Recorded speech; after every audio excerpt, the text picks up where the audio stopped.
बातमी नाशिकमधून तपोवन परिसरातील वृक्षतोडीच्या पार्श्वभूमीवर आदित्य ठाकरे यांनी आज तपोवनात प्रत्यक्ष पाहणी केली आहे।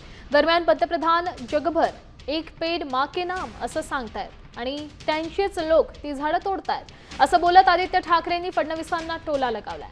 तसंच तपोवनातील झाडं तोडून कोणता धर्म वाचवताय असा प्रश्न उपस्थित केलाय। आपले प्रधानमंत्री महोदय देखील जेव्हा जगभरात जातात तेव्हा एक पेड़ मां के नाम जिथे जिथे लावतात, पण त्यांचाच पक्ष आज दुर्दैवाने इथे महाराष्ट्रामध्ये जे सगळं नष्ट करत त्याचा दशकांनी इथे कुंभमेळा होतच आले ना।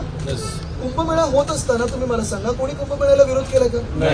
आपण तर नेहमी दर्शन घ्यायला येतो, बरोबर आहे। आता हे सगळे जे साधू महंत जगभरातून येत असतील, देशभरातून येत असतील, तर अशा जागेसाठी येतात जिथे वनात तुम्हाला तपश्चर्या करायला मिळते। बरं, ही प्रभू श्री रामाची जागा आहे, पंचवटी असेल, ही तपोवन असेल, इथे त्यांचं स्पर्श झालेला आहे।